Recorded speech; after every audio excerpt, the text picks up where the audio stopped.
Sa murang edad ng batang si Fabio ay natuklasan na niya ang kakaibang lakas na meron siya. Kumpara sa isang normal na bata, ay natatangi ang lakas niya. Kaya niyang bumuhat ng isang troso at walang kahirap-hirap niyang napagsasabay na buhatin ang 2 timbang tubig kapag inuutusan siyang magigib ng kanyang inang si Elvira sa poso ng kanilang kapitbahay. Hindi yun naging lingid sa kaalaman ng mga tao sa lugar nila. Kaya naman, marami ang tuwang-tuwa at humahanga sa batang si Fabio. Ngunit ang kakaibang kakayahan na yun ni Fabio ay labis na tinututulan ni Elvira na gamitin niya sa dahilang hindi nito sinasabi. Isang umaga, napapalibutan si Fabio ng mga tao sa baryo nila habang sa tabi niya ay naroon ang isang malaking bato na halos kasing taas niya. Isang lalaki ang sumigaw at sinabi na kapag nabiyak ni Fabio ang batong yon gamit ang sarili niyang lakas, ay bibigyan siya nito ng isang supot na candy. Napatingin si Fabio sa mga nakapalibot sa kanya. Sa totoo lang, hindi niya maintindihan kung bakit ganun na lang kasabik ang mga yon na makita siyang gumagamit ng kanyang pambihirang lakas. Patuloy sa pambubuyo ang mga tao kay Fabio hanggang sa tinignan na niya ang bato at saka siya huminga ng malalim. Inisip niya ang isang supot ng candy na ipinangako sa kanya. Kaya naman, mariin niyang ikinuyom ang isa niyang kamao at ubod lakas na nagpakawala ng isang malakas na suntok. Nagulat ang lahat nang mabitak sa gitna ang bato. Isang maikling katahimikan ang namayani bago nagkaroon ng masayang sigawan at palakpakan ang mga taong naroroon. Napangiti naman si Fabio. Natuwa siya sa reaksyon ng mga tao. Pero nagulat siya nang biglang dumating ang kanyang nanay na si Elvira na madilim ang mukha. Tumayo si Elvira sa tabi ni Fabio at galit na tumingin sa mga taong naroroon. Kayong lahat, pwede bang tigilan niyo na ang anak ko? Hindi siya laruan, kaya't huwag niyo siyang ginagawang katatawanan at pampalipas ng oras niyo. Mga bwisit kayo! Marahas na inablot ni Elvira sa braso si Fabio at walang imik siya nitong hinila pauwi sa kanilang bahay. Pagdating nila sa bahay, ay patabog na isinara ni Elvira ang pinto at hinarap ang batang si Fabio. Fabio anak, bakit mo naman ginawa yun? Bakit mo sinusunod ang mga walang kwenta at kabuluhang sinasabi ng mga taong yun? Kasi po, sabi po nila, kapag nabiyak ko po yung bato, bibigyan daw po nila ako ng candy. Gusto nilang makita kung talagang malakas ako. Pinagbigyan ko lang naman po sila, Nay. Wala naman po masama ron, di ba? Ilang beses ko bang sasabihin sa'yo? Hindi mo pwedeng ipakita ang kakaiba mong lakas sa ibang tao. Kapag palagi mong ginagawa yan, ay darating ang panahon na kakatakutan ka ng lahat. Pero Nay, hindi naman po sila natatakot sa akin eh. Natutuwa pa nga po sila. Aliw na aliw po sila sa akin. Kasi iba po ko sa mga bata dito sa baryo. Umiling si Elvira. May lungkot na lumukob sa mga mata nito. Hindi nagtagal, lumapit ito kay Fabio at hinawakan siya sa magkabilaang balikat. Fabio, makinig ka. Bata ka pa, kaya natutuwa pa sila sa'yo. Pero pagdating ng araw, anak, hindi na sila matutuwa sa'yo. Mag-iiba na ang tingin ng lahat sa'yo. Magtataka sila, matatakot, at baka pagdudahan ka pa nila, anak. Alam mo ba kung anong iniisip ng mga tao sa isang tao may kakaibang lakas? Ano po, Nay? Iniisip nila na gumagamit ito ng kapangyarihang itim. At kapag ganun ang iniisip nila, ay magagalit at matatakot na silang lahat sa iyo, anak. Anak, kaya nakikiusap ako. Simula ngayon, pinagbabawalan na kitang gamitin ang kakaibang lakas sa kahit na anong bagay. Nagkakaintindihan ba tayo, Fabio?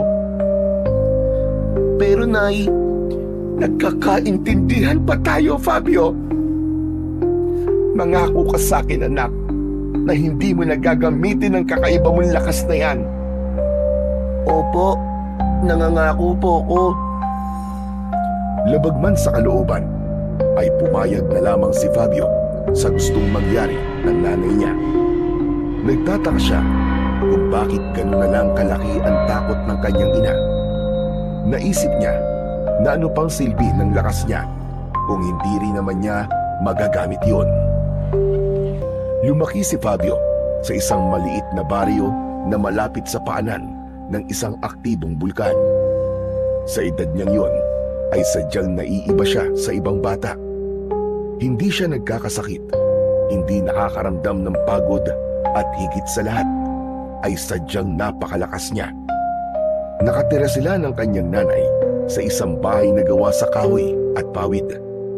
Ang nanay ni Fabio na si Elvira ay isang labandera lamang. Bukod doon ay nagtatanim din ito ng mga gulay sa kanilang maliit na bakuran. Minsan, tinanong ni Fabio ang kanyang ina habang kumakain sila ng nilagang kamote para sa kanilang hapunan. Nay, tanong lang po, sino po ba ang tatay ko? Hindi mo na kailangan malaman yon, anak. Pero Nay, lahat po ng kalaro ko, meron pong tatay eh. Ako lang po ang wala. Sabi po nila, napulot niyo lang daw po ako sa putikan. At naniniwala ka naman sa kanila, anak. Hindi mo kailangan ng tatay para mabuhay.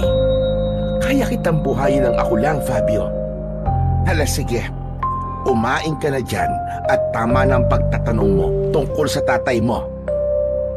Alam ni Fabio na mahal siya ng kanyang ina, pero hindi niya maiwasang makaramdam na para bang may kulang talaga sa buhay niya. Sa tuwing makikita niya ang ibang bata na naglalaro kasama ang mga tatay ng mga ito, ay may bahagi ng kanyang puso na humihiling na sana ay meron din siyang kalaro na tatay. Sa kabila ng mahigpit na pagtutol ng nanay ni Fabio na huwag niyang gamitin ang kanyang pambihirang lakas, ay palihim pa rin ginagamit yun ni Fabio. Hindi para magpasikat, kundi upang kumita ng pera. Dahil tuwing hapon, pagkatapos ng gawain sa bahay, ay pumupunta siya sa ilog kung saan may mga kalalakihang nag-aakot ng malalaking bato. Tumutulong siya sa mga yon kapalit ang maliit na halaga ng pera. May ilang tao rin na nagpapabuhat sa kanya ng ibang mabibigat na bagay gaya ng troso, gamit sa bahay at kung ano-ano pa, at sinisil niya ang mga yon. Sa bawat araw na lumilipas, unti-unting lumalaki ang naiipong pera ni Fabio. Itinatago niya yon sa isang lumang lata na nasa ilalim ng kanyang papag. Hindi siya nag-iipon para sa sarili, kundi upang makabili siya ng bagong tsinelas para sa nanay niya. Napansin niya kasi na butas na ang tsinelas ng nanay Elvira niya at sobrang luma na nun. Alam niya na may pambili naman ng tsinelas ang nanay niya, pero mas pinipili nitong huwag bumili dahil mas inuuna nito ang mga gastusin nila sa bahay gaya ng pagkain. Isang hapon, masiglang pumasok si Fabio sa bahay nila mula sa pakikipaglaro sa labas. Ngunit nawala ang saya niya nang makita niya ang kanyang ina na nakatayo sa tabi ng lamesa. Hawak nito ang lumang lata na pinag-iipunan niya ng pera. Bukas yun at nakalatag sa ibabaw ng lamesa ang mga baryang matagal na niyang iniipon. Pansin niya ang galit sa mukha ng kanyang ina. Nay, bakit niyo po binuksan ang alkansya ko? Fabio, sabihin mo, saan galing ang mga pera na ito? Nanuyo ang lalamunan ni Fabio. Alam niyang wala na siyang ligtas. Hindi niya inakalang matutuklasan ng kanyang ina ang kanyang sikreto bago pa niya ito maibili ng bagong tsinelas. Nay, nag-iipon lang po kasi ako eh. Paano ka makakapag-ipon ng pera? Wala ka pang pasok sa eskwela, kaya hindi kita binibigyan ng baon. Saan ka kumukuha ng pera, Fabio? Napayuko si Fabio. Hindi niya alam kung paano sasagutin ang tanong ng kanyang ina. Alam niyang hindi siya marunong magsinungaling, pero nag-isip pa rin siya ng dahilan na hindi siya mapapagalitan ng kanyang ina. Wag na wag kang magsisinungaling sa akin, Fabio. Hindi kita tinuruan na maging sinungaling. Sabihin mo sa akin ang totoo. Saan galing ang mga bariyang ito? Nay, ang totoo po, nagtatrabaho po ako. May mga tao pong nagbabayad sa akin para tumulong po sa pagbubuhat ng mga bato sa ilog. Ginagamit mo na naman ang lakas mo. Nang marinig ni Elvira ang pag-amin ni Fabio, ay lalo itong nag-apoy sa galit. Hindi na nito napigilan ang sarili at agad nitong kinuha ang isang patpat na nakasandal sa dingding at lumapit kay Fabio. Ilang beses ko ba sinasabi sa'yo na huwag mong gagamitin ang lakas mo, Fabio? Napakatigas ng iyong ulo. Bago pa makatakbo si Fabio, ay bumagsak na ang unang palo sa kanyang braso. Napangiwi siya sa sakit, ngunit hindi siya lumaban sa kanyang ina, hanggang sa naging sunod-sunod na ang hagupit ng patpat sa iba't ibang parte ng kanyang katawan. Nang dahil sa labis na sakit, ay umatungal na si Fabio ng pag-iyak. Nay, tama na po! Tama na po, Nay! Ang sakit-sakit na po!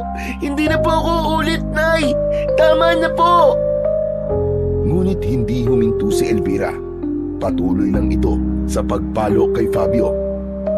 Bakit ba tigas-tigas ng ulo mo, ha? Hindi mo ba naiintindihan ang sinasabi ko sa'yo? Ilang ulit kong sasabihin na huwag mong gagamitin ang lakas mo. Nay, para naman po sa inyo ang pera niyan eh. Gusto ko po kayong bilan ng tsinelas. Kasi sira na po ang tsinelas nyo. Sa sandaling yon, ay biglang natigilan si Elvira sa pagpalo kay Fabio. Nabitiwan ito ang patpat at para bang nawalan ito ng lakas.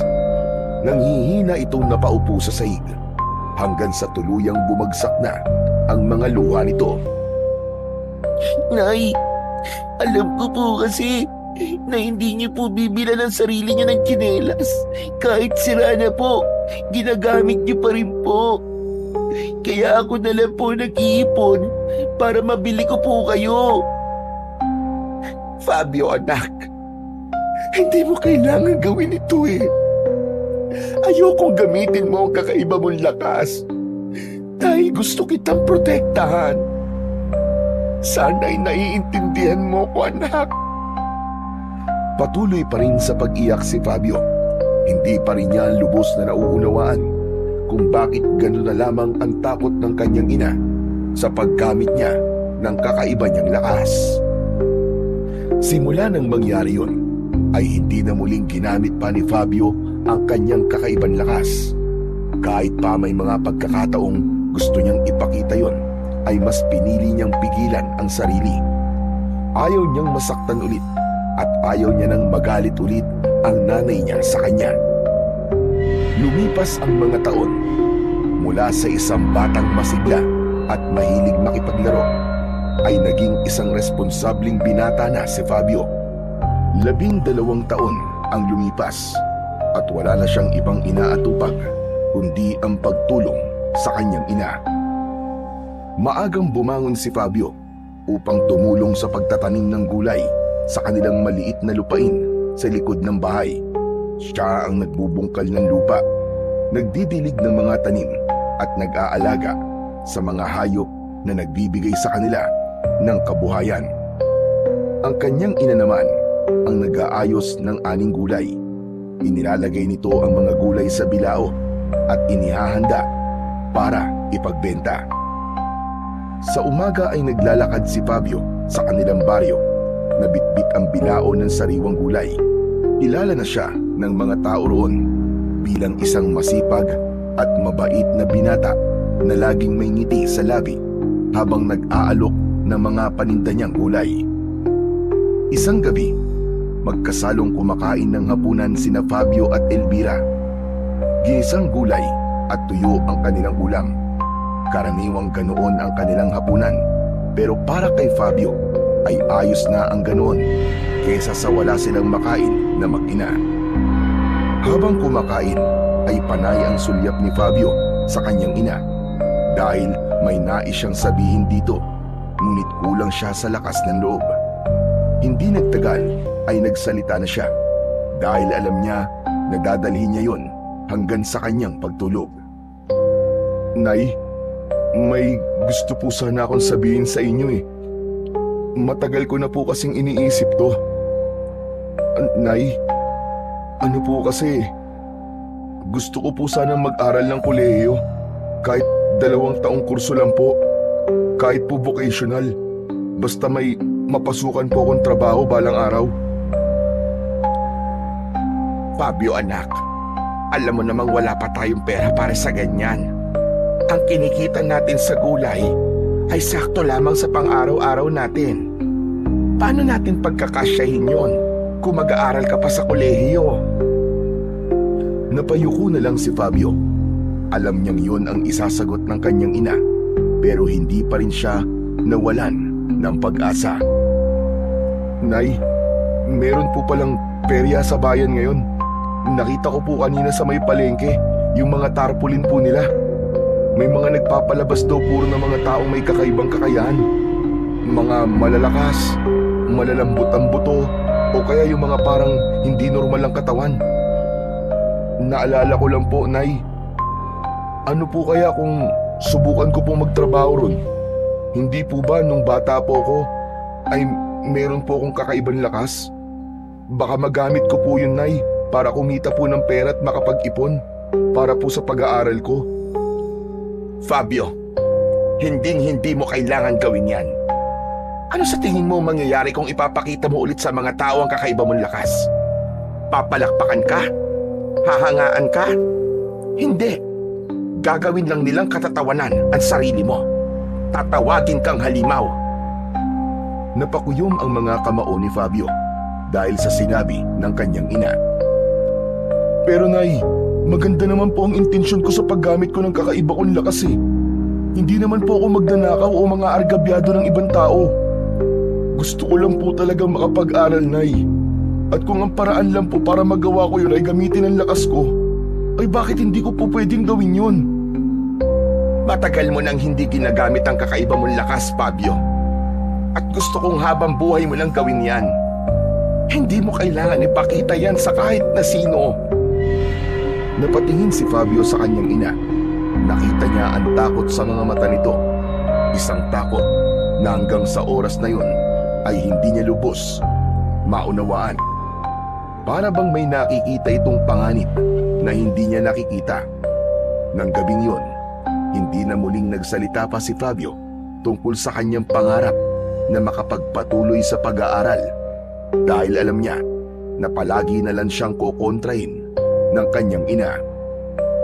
Isang umaga na matindi ang sikat ng araw, basa na ng pawis ang damit ni Fabio. Abala sila ng kanyang nanay sa pagtatanim ng mga bagong binhi ng gulay sa kanilang taniman. Habang inaayos ni Fabio ang isang hanay ng tanim, ay nagsalita si Elvira nang hindi tumitingin sa anak. Narinig mo na ba ang balita sa kabilang baryo? Hindi pa, Nay. Bakit po? Ano po bang nangyari sa kabilang baryo? May nahuli na naman po ba ng asawa na nangangaliwa? O may nag-away dahil po sa chismis? Wala sa mga sinabi mo. May mga umaataking aswang daw doon, anak. Ilang gabi nang may nawawalang tao. Yung iba naman, natatagpuan nga pero patay na. Tapos parang nilaparaw ng isang mabangis na hayop. Pero Nay, totoo po ba ang mga aswang? Totoo ang aswang, Fabio. Hindi lang aswang, pati ang mga engkanto, lamang lupa at kung ano-anong nilalang na mahirap paniwalaan. Napatingin si Fabio sa kanyang ina. Hindi niya alam kung bakit pero parang may ibang bigat ang boses nito. Nay, bakit po parang siguradong-sigurado po kayong totoo sila? Nakakita na po ba kayo ng mga ganong nilalang? Hindi lang mga ganong nilalang ang nakita ko, anak. Ano pa po ang nakita nyo, Nay? Huwag ka na magtanong. Basta totoo sila. Sinabi ko lang yun sa'yo para mag-ingat ka, anak. Dahil hindi malabong mapunta rin dito ang mga aswang na yon. Huwag ka na magpapagabi sa labas, ha? Ang hilig mo pa namang tumambay sa may paanan ng bulkan. Hindi na muling nagtanong pa si Fabio, pero sa loob-loob niya ay may bumangong kuryosidad. Sa paraan kasi ng pagsasalita ng nanay niya, ay tila may malaki itong kaalaman sa mga nilalang na binanggit nito. Nagpatuloy na lamang si Fabio sa pagtatanim, ngunit isang bagay ang biglang pumasok sa utak niya. Natigilan siya at napatingin sa kanyang ina. Napawisan na rin habang patuloy na nagtatanim ng binhi. Nay, ang tatay ko kaya? Kailan ko po kaya siya makikita? Napahinto si Elvira sa kanyang ginagawa, ngunit agad din itong kumilos muli at sumagot nang hindi siya tinitignan, na parabang ayaw nitong magtama ang kanilang mga mata. Huwag ka nang umasa, Fabio. 21 taon kang nabuhay nang wala siyang pakialam sa'yo. Ayos ka naman, hindi ba? Lumaki ka naman at humihinga ka pa rin hanggang ngayon. Nay, hindi naman po ibig sabihin na dahil lumaki akong wala siya, ay dapat habang buhay ko na po siyang hindi makilala. Hindi ko naman po kayo iiwan kung sakaling makilala ko po siya eh. Kung yun po ang inaalala nyo. Nay, gusto ko lang po talaga siyang makita. Bakit ba kasi bigla mong naisip yan, ha? Ano bang mapapala mo kung makikilala mo siya? May maitutulong ba siya sa pagpapalaki ko sa'yo? Ni anino niya, hindi mo nakita. May karapatan naman po siguro ako malaman kung sino siya o nasan siya, Nay. Kaya Nay, pakiusap naman po. Sabihin niyo po sa akin kung paano ko po siya makikita. Sabihin niyo po sa akin ang totoo, Nay. Kung gusto mo ng totoo, Fabio, sige. Eto ang katotohanan. Patay na ang tatay mo. Kaya tumigil ka na sa pangarap mong makikita mo pa siya. Napalunok si Fabio. Hindi niya alam kung ano ang kanyang mararamdaman. Maya-maya ay umiling siya habang nangingilid ang luha. Hindi po ako naniniwala. Kung patay na siya, saan po siya nakalibing? Hindi siya rito nakalibing. Nang mamatay ang tatay mo, ay kinuha ng pamilya niya ang katawan niya. At doon siya inilibing sa probinsya nila na malayo rito. Kaya ang gusto ko, simula ngayon anak, ay tumigil ka na sa ilusyon mong magkita pa kayo ng walang kwenta mong ama. Magsasalita pa sana si Fabio, pero biglang tumayo si Elvira at malalaki ang mga hakbang na naglakad ito palayo. Iniwan ito si Fabio na mag-isa sa gitna ng kanilang taniman. Sa kabila ng sinabi ng kanyang ina, tila ayaw tanggapin ng puso ni Fabio na patay na ang kanyang ama. Tila may parte ng utak niya na nagsasabi na sinabi lang yon ni Elvira para huminto na siya sa pagtatanong. Isang umaga, maagang nagising si Fabio. Agad niyang inayos ang mga gulay na ilalako niya para sa araw na yon. Matapos mag-almusal, ay sinimulan na niya ang paglalako ng mga gulay. Isang umpukan ng mga tao ang nakita niya. Lumapit siya roon upang alukin ng gulay ang mga tao. Pero napahinto siya nang marinig ang pinag-uusapan ng mga taong naroroon. Ayon sa isang babae, ay pinasok daw ng mga aswang ang bahay ni Mang Lando kagabi. Tanging si Manlando lang daw ang nakaligtas at napatay ng mga aswang ang asawa at 2 nitong anak na parehas lalaki. Napalunok si Fabio at naramdaman niya ang panlalamig ng buo niyang katawan. Kahapon lang ay nakita pa niyang naglalakad ang asawa ni Mang Lando na si Aling Marta kasama ang 2 anak nito doon sa may simbahan. Hindi na nagpatumpik-tumpik pa si Fabio at agad siyang umuwi. Pagdating niya sa kanilang bahay ay nadatnan niyang abala ang kanyang ina sa pagsisiga ng tuyong daon at sanga sa harapan ng kanilang bakuran. Oh, Fabio anak, ano't bumalik ka kagad nang hindi ka yata nakakabenta? May nakalimutan ka ba? Nay, totoo nga pong sinabi nyo na darating po ang araw na mapupunta po dito sa baryo natin ang mga aswang. Anong ibig mong sabihin anak? Nay, narinig ko po dun po sa kwentuhan ng mga tao na pinasok daw po ng mga aswang ang bahay ni Mang Lando. Tapos, si Mang Lando lang daw po ang nabuhay. Diyos ko, mabagin langit. Nakakakilabot naman yan anak. Kaya nga't simulat sa pool, sinasabi ko na sa iyo Fabio, wag na wag kang lalabas tuwing gabi. Huwag kang tatambay sa kung saan-saan. Dahil hindi natin alam kung sino ang susunod nilang magiging biktima. Napatingin si Fabio sa paligid. Sa kauna-unahang pagkakataon ay nakaramdam siya ng takot sa baryo kung saan siya isinilang at lumaki. Pakiramdam niya tuloy, simula sa araw na yon ay hindi na magiging normal ang kanilang mga gabi. Natakot siya na baka sa mga susunod na gabi ay bahay naman nila ang pasukin ng mga aswang na kumitil sa buhay ng pamilya ni Mang Lando. Mula nang umatake ang mga aswang sa pamilya ni Mang Lando, ay nagsimula na ang lagim sa baryo ni na Fabio. Halos gabi-gabi ay may mga bahay na bigla na lang pinapasok ng mga aswang. Sa umaga naman ay may bangkay na nakikita na gutay-gutay ang katawan at halos wala ng dugo. Dahil sa matinding takot, nagdesisyon ang mga taga-baryo na gumawa ng iba't ibang paraan upang protektahan ang kani-kanilang mga sarili. Isa sa mga pinakakaraniwang paniniwala ay ang asin na pinaniniwala ang kinatatakutan ng mga aswang. Kaya bago dumilim ay makikita ang bawat pamilya na naghahagis ng asin sa paligid ng kani-kanilang mga bahay. At maging sa bintana at pintuan ay naglalagay ang mga ito. Nagsimula yung isang malawakang ritual na isinasagawa tuwing palubog na ang araw. Hindi rin naging kampante sina Fabio at Aling Elvira. Matapos makarinig ng usap-usapan sa bayan na ang buntot ng pagi ay mabisang pantaboy ng aswang, ay agad na bumili si Aling Elvira ng isa. Isinabit nito ang buntot ng pagi sa pintuan ng kanilang bahay, katabi ng bawang at isang lumang krus na yari sa kahoy. Kahit papano, siguro naman ay hindi na tayo papasukin ng mga halimaw na yon. Nakakatakot na talaga rito sa baryo natin anak. Kung may ibang lugar lang sana tayo mapupuntahan, ay doon na tayo. Pero wala.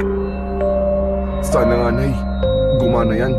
Kasi kung makakapasok pa po sila rito, ay sayang naman po ang binili niyong buntot ng pagi kung wala naman palang epekto. Walang kaso ang gumastos anak, kung buhay naman natin ang nakasalalay. Habang tinititigan ni Fabio ang buntot ng pagi na nakalaylay sa pinto, ay hindi niya maiwasang magtanong sa sarili kung hanggang kailan sila mabubuhay nang ganun na palaging nangangamba at natatakot sa tuwing sasapit ang gabi. Hindi na rin niya mabilang kung ilang gabi na siyang hindi makatulog ng maayos dahil sa tuwing ipipikit niya ang kanyang mga mata ay naiisip niya na baka may aswang sa labas ng bahay nila at kailangan niyang huwag matulog para masiguro ang kaligtasan nilang mag-ina. Kinagabihan, tahimik ang buong baryo sa loob ng bahay ni na Fabio at mahimbing siyang natutulog habang nasa tabi niya ang kanyang ina. Kapwa sila pagod dahil sa maghapong pagtatanim ng mga gulay. Ngunit ang katahimikan ay biglang nagambala ng malalakas na sigawan mula sa labas.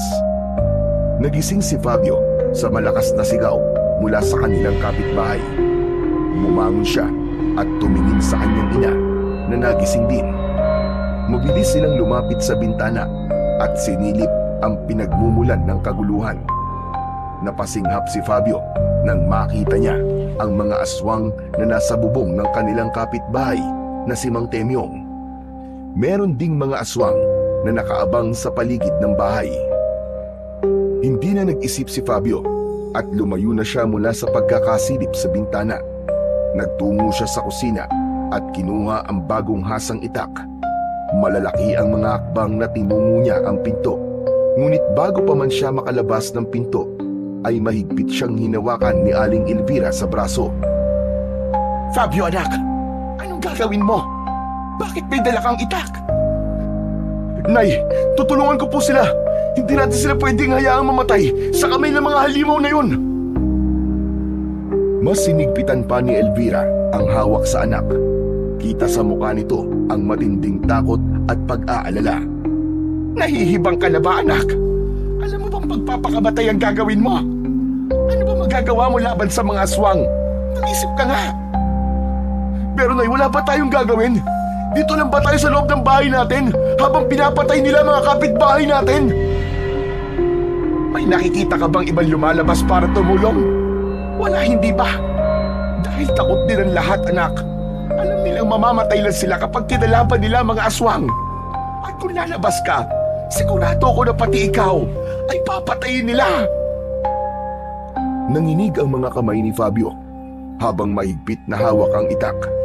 Alam niyang tama ang nanay niya, ngunit sa labas ay patuloy pa rin ang pagsigaw ng kanilang mga kapitbahay.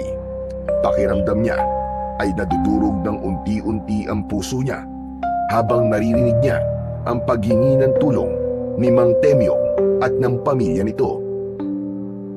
Kung gano'n ang gagawin natin, manonood na lang po ba tayo habang pinapatay nila mga kapitbahay natin? Wala tayong ibang magagawa anak, kundi ang manatili rito at magdasal. Dahan-dahang ibinaba ni Fabio ang itak. Pakiramdam niya ay hindi kaya ng konsensya niya na hindi tulungan si Mang Temyo, lalo na't napakabait ng pamilya nito sa kanila. Lumapit si Elvira sa maliit nilang altar at sinindihan nito ang nag-iisang kandila na naroroon. Walang nagawa si Fabio kundi ang lumapit sa nanay niya. Sabay silang lumuhod sa harapan ng altar upang manalangin. Ama naming nasa langit, iligtas mo po kami sa mga aswang at huwag mo pong hayaan na mapasok nila ang aming tahanan. Iligtas niyo rin po ang pamilya ni Mang Temyong na kasalukuyan pong inaatake ng aswang. Sana po ay makaligtas sila. Sana po ay matapos na ang bangungot na ito sa aming baryo, Panginoon. Kami po ay nagsusumamo sa inyo, Panginoon. Iligtas niyo po kaming lahat. Patuloy na nagdarasal pa rin si Aling Elvira. Ngunit kahit na anumang pilit ni Fabio na ituon ng isip sa panalangin, ay hindi niya magawang baliwalain ang mga sigaw na nagmumula sa bahay ni Mang Temyong. Pinilit niyang ipikit ang kanyang mga mata at pilit niyang itinuon ang atensyon sa pakikinig sa boses ng kanyang ina na paulit-ulit na bumibigkas ng panalangin. Ngunit habang lumilipas ang bawat segundo, mas lalo lamang naninindig ang balahibo ni Fabio. Mas lalong bumibigat ang kanyang dibdib. Para bang may isang tinig na bumubulong sa kanya na nagsasabing hindi siya maaaring manatili roon at walang ginagawa. Hanggang sa hindi na talaga napigilan ni Fabio ang sarili at mabilis siyang tumayo mula sa pagkakaluhod. Mabilis niyang kinuha ang itak, pero nang palabas na siya ng pinto ay humarang kagad sa kanya si Aling Elvira. Fabio, bakit ba hindi ka marunong makinig sa akin? Nay, hindi ko kayang walang gawin. Hindi ko kayang hayaan lang si Mang Temyong na patayin ng mga aswang. At anong magagawa mo laban sa mga aswang, anak? Gusto mo rin bang mamatay? Huminga ng malalim si Fabio. Alam niyang pagsasayang ng oras o magpapaliwanag pa siya sa kanyang ina. Magpatuloy na lang po kayo sa pagdarasal, Nay. Ipagdasal niyo po na manalo po ako sa mga aswang at makauwi ako ng buhay dito. Hindi, Fabio. Hindi ka lalabas ng bahay. Dito ka lang. Nanay mo ko at ako ang susundin mo. Ngunit hindi na ito pinakinggan ni Fabio. Agad lumabas ng kanilang bahay habang mahigpit na hawak ang itak. Fabio! Fabio, bumalik ka rito! Fabio! Pero hindi na lumingon pa si Fabio sa kanyang ina. Hindi na siya maaaring umatras. Habang patuloy ang sigawan sa bahay ni Mang Temyo, ay naisip niyang panahon na para ipakita kung sino siya at kung ano ang kaya niyang gawin. Mabilis na naglakad si Fabio papunta sa harapan ng bahay ni Temyong. Naririnig pa rin niya ang mga sigaw ng mag-anak mula sa loob na halos mawalan na ng pag-asa. Alam niyang wala nang ibang tutulong sa mga ito kung hindi siya. Nang makalapit si Fabio sa bahay ni Temyong ay agad niyang napansin ang dalawang nilalang na nakadapa sa bubungan ng bahay. Ang kanilang mga mata ay pula at ang mahahabang kuko ng mga yon ay nakaumang sa bubong na tila anumang sandali ay handa ng sumalakay ang mga yon. Sa magkabila ang gilid naman ng bahay ay may dalawa pang aswang na nag-aabang.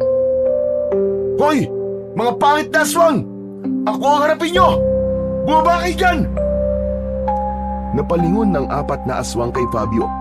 Napangisi ang isa at lumabas ang dila nito na parang ahas. At sa isang iglap ay magkakasabay na sumalakay ang apat na aswang kay Fabio. Mabilis na umatras si Fabio. Ang dalawang aswang mula sa bubong ay sumugod mula sa itaas, habang ang dalawa naman ay parang mga aso na naglalakad papunta sa kanya gamit ang mga paa at kamay ng mga ito. Nagawang iwasan ni Fabio ang naunang aswang na sumugod mula sa harapan niya at agad niya itong tinaga sa likod. Narinig niya ang matinis na sigaw ng aswang nang bumaon ang talim ng itak sa laman nito. Agad niyang ibinaon ng itak sa dibdib ng aswang na agad nitong ikinamatay. Napasigaw sa gulat si Fabio nang may sumunggab sa kanyang likuran. Siniko niya ito ng malakas sa tagiliran at bumagsak ito sa lupa. Mabilis siyang lumingon at hinawakan niya ito sa leeg gamit ang isang kamay. Habang hawak ni Fabio ang aswang ay may naramdaman siyang kakaiba. Nang dumikit ang balat niya sa halimaw ay napasigaw ito at naramdaman niyang umiinit ang palad niya. Nagpumiglas ang aswang na parabang napapaso ito sa palad ni Fabio. Labis na nagimbal si Fabio sa kanyang natuklasan, pero wala siyang oras para mag-isip. Isa pang aswang ang biglang sumunggab sa kanya mula sa kaliwa. Nakabuka ang bibig nito ng malaki at handa na siyang sagpangin. Mabilis siyang umiwas at iniharang niya ang aswang na hawak niya. Tumama rito ang aswang na susunggab sana sa kanya. Mabilis niyang tinapos ang buhay ng dalawang aswang gamit ang kanyang matalas na itak. Parehas niyang nilaslas ang leeg ng mga yon. May pagtatakang tinignan ni Fabio ang mga palad niya. Ramdam niya pa rin ang init na nagmumula roon. Kaya nang umatake ang natitirang aswang, ay hinawakan niya ang mukha nito at nangisa ito habang sumisigaw. Sinamantala niya ang pagkakataon na yon at paulit-ulit niyang sinaksak sa tiyan ang aswang hanggang sa binawian na yon ng buhay. Ha! Mga siraulo kayo! Mga anak kayo ng teting! Wala pala kayong binatbat sa akin eh! Ang hihina niyo pala eh! Partida pa yan ha! 4 kayo! Mag-isa lang ako! Hingal na hingal si Fabio. Ang paligid ay nabalot ng dugo mula sa mga aswang, hanggang sa naramdaman niya ang mga matang nakatingin sa kanya. Nang lumingon siya, ay nakita niya ang mga tao na nakasilip sa bintana ng kani-kanilang mga bahay. Meron ding mga nakadungaw sa mga pintuan. Tila hindi makapaniwala ang mga yon sa ginawa ni Fabio. Napayuko si Fabio at mabilis siyang naglakad pabalik sa bahay nila. Puno ng dugo ang katawan at damit niya mula sa mga aswang. Ngunit sa kabila ng matinding laban, ni isang galos ay wala siyang nakuha. Pagkapasok ni Fabio sa bahay nila, ay bumungad kagad sa kanya ang malamig at matalim na tingin ng kanyang ina na si Aling Elvira. Hindi ito kumikibo, ngunit ramdam niya ang bigat ng tingin nito sa kanya. Sana masaya ka sa ginawa mo, Fabio. Ano bang dapat kong maramdaman, Nay? Hindi ba dapat masaya po ako kasi nailigtas ko si Temyong at napatay ko pa ang 4 na aswang? Oo nga, napatay mo nga sila. Pero ginamit mo naman ang kakaiba mong lakas. Hindi ba? Bata ka pa lang ay pinagbawalan na kitang gamitin yan sa kahit na anong paraan. Napakatigas talaga ng ulo mo. At ano naman po masama ron, Nay? Hindi ba dapat nating ipagpasalamat na kaya kong lumaban sa mga halimaw na yun? Alam mo bang nakita ka na maraming tao, anak? Alam mo bang nagtataka na naman sila kung bakit napakalakas mo, Fabio? Bakit ba ang iniisip niyo, Nay, ay ang sasabihin ng ibang tao? Hindi ba dapat masaya kayo na may nailigtas akong buhay? Napatingin sa kanya si Aling Elvira. Ngunit hindi ito sumagot. Pero oo nga, Nay. Gusto kong malaman, bakit nga ba ako malakas? Alam kong alam niyo po ang sagot sa tanong kong ito. Bata pa lang po ako ay ganito na ako. Hindi niyo man lang sinubukang ipaliwanag sa akin kung bakit ako kakaiba. Ngayon, Nay, panahon na po siguro. Sabihin niyo po sa akin, bakit nga ba, Nay? Bakit ako malakas? Nanatiling tahimik si Aling Elvira. Halata sa mukha nito na may gusto itong sabihin. Ngunit sa huli ay napabuntong hininga na lamang ito at tumalikod. Tinawag ito ni Fabio pero hindi siya nito nilingon at diretso itong pumasok sa kanilang kwarto sabay sarado ng pinto. Napakuyom ng kamao si Fabio. Alam niyang may hindi sinasabi sa kanya ang nanay niya. Ramdam niyang alam nito kung bakit bata pa lang siya ay taglay na niya ang kakaibang lakas na yon. Kinaumagahan sa almusal ay walang imikan sina Fabio at Aling Elvira. Palihim na sinusulyapan ni Fabio ang kanyang ina at nakita niyang nakayuko ito at tila walang balak na makipag-usap. Napabuntong hininga siya. Alam niyang hindi pa rin ito nagustuhan ang ginawa niyang pakikipaglaban sa mga aswang. Nabasag ang katahimikan sa katok sa kanilang pinto. Tumayo si Fabio at binuksan niya ito. Bumungad sa kanya si Mang Temyong na may dalang dalawang plastik na may laman na mga isda at karne ng baboy. Fabio, tanggapin mo sana ito. Alam kong hindi sapat ang mga ito para tumbasan ang ginawa mong pagliligtas sa amin. Pero ito lang kasi ang kaya naming ibigay sa iyo, kapalit ng ginawa mo para sa akin at sa aking pamilya. Aba, Mang Temyong, hindi niyo na po kailangan gawin to. Hindi po ako humihingi ng kapalit sa pagtulong ko po sa inyo kagabi. Bukal po sa loob kong ginawa kong yun. Fabio, hayaan mo na ako sa pagbibigay ko ng mga ito sa iyo. Kung hindi dahil sa iyo, baka wala na kami ng pamilya ko ngayon. Utang namin sa iyo ang buhay namin. Sa narinig na yon, ay gumaan ng gusto ang pakiramdam ni Fabio.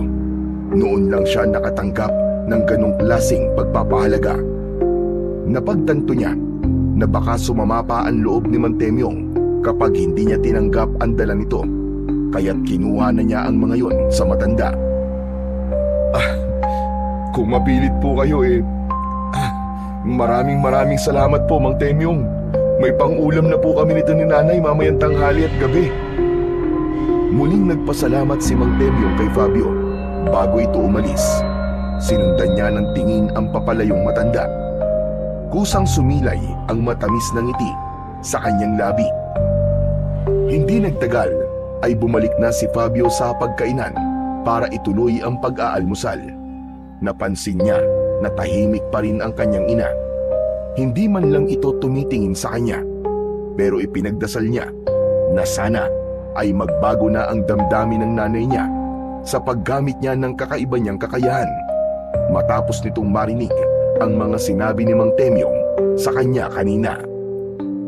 Sa mga sumunod na gabi ay patuloy na lumaban si Fabio sa mga aswang na sumasalakay sa kanilang baryo. Nilabanan niya at pinatay ang mga aswang na umaatake sa kanilang baryo at sa mga tao. Hindi na siya pinigilan pa ni Aling Elvira, ngunit ramdam niyang hindi pa rin ito sang-ayon sa ginagawa niya. Sa bawat laban na kinakaharap niya, lalong lumalakas ang loob ni Fabio at mas lalo pa siyang lumalakas. Dahil sa kabayanihan ni Fabio ay hinangaan siya ng mga tao.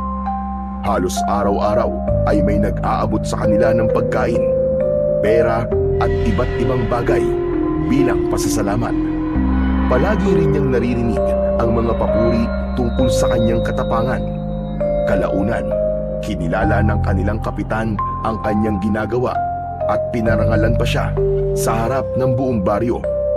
Bukod sa pera na ibinigay sa kanya ng kapitan nila, ay kinausap din siya nito upang pangunahan niya ang pagsasanay sa ilang kalalakihang nais din lumaban sa mga aswang. Isang gabi na kumakain ng hapunan sina Fabio at Aling Elvira. Sa mga nakalipas na araw ay nasanay na si Fabio sa hindi pagpansin at pag-imik ng nanay niya sa kanya. Ngunit sa gabing yun ay labis siyang nagulat nang bigla siyang kinausap ng kanyang ina.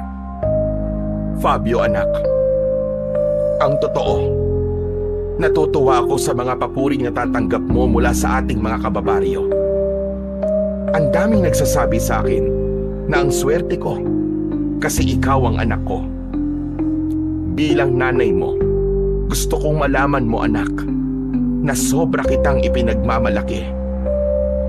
Napahinto si Fabio sa pagsubo ng pagkain at napatingin ito kay Aling Elvira.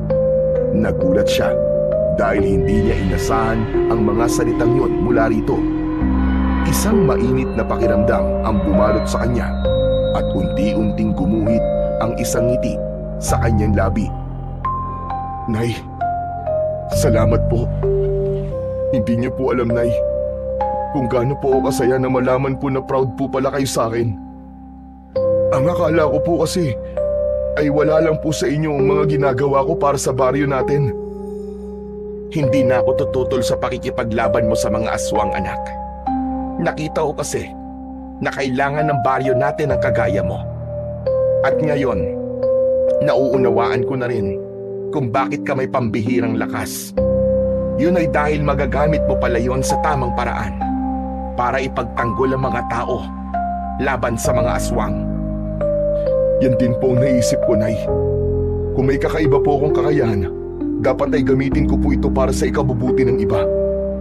Hindi po ako natatakot sa mga aswang, kaya ako na po lumalaban sa kanila. At alam niyo po ba, Nay, hindi ko po nararamdaman na kinakatakutan po ako ng mga tao dahil sa lakas ko. Sa halip, hinahangaan pa po nila ako. Ngumiti si Aling Elvira, ngunit agad din yung nawala. Napansin naman ni Fabio ang malalim na paghinga ng kanyang ina na para bang may nais pa itong sabihin sa kanya. Anak, oras na rin siguro upang malaman mo ang totoo kung bakit meron kang kakaibang lakas. Napakurap si Fabio.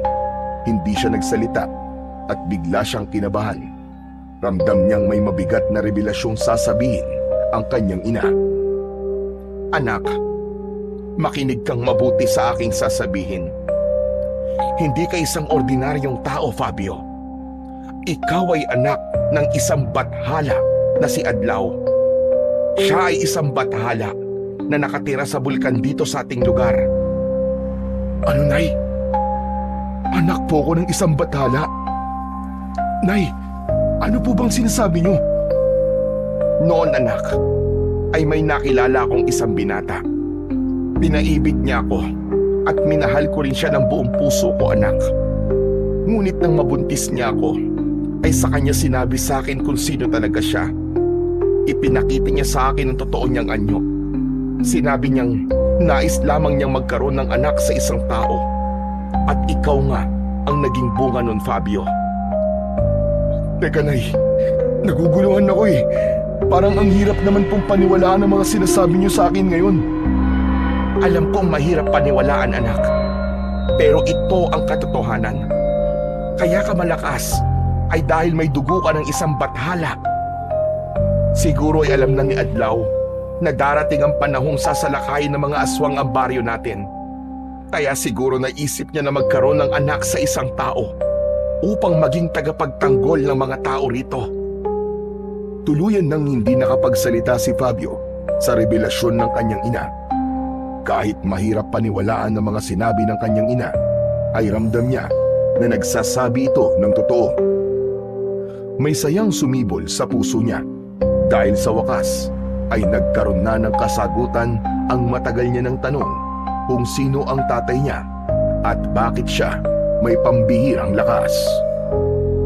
Bago matulog sa gabing yon, ay lumapit si Fabio sa nakabukas na bintana ng bahay nila. Dumungaw siya roon at mula roon ay tinanaw niya ang napakataas na bulkan sa hindi kalayuan. Hindi pa rin siya makapaniwala ng gusto na ang tatay niya pala ay isang bathalang nakatira sa bulkan na yon. May posibilidad man na ginawa lang siya ng kanyang ama upang maging isang mandirigma laban sa mga aswang, ay wala siyang galit o hinanakit para dito. Bagkus, nauunawaan na niya ang lahat matapos ang naging pag-uusap nila ng kanyang ina. Napabuntong hininga si Fabio, saka pabulong na nagsalita habang nakatanaw sa bulkan. Hindi kita personal na nakilala, Ama. Pero salamat po sa buhay at lakas na ibinigay niyo po sa akin. Huwag po kayo mag-alala, kasi ginagamit ko po ang ibinigay niyo sa akin para ipagtanggol ang mga tao dito sa baryo namin. Kaya sana ay masaya ka po sa ginagawa ko.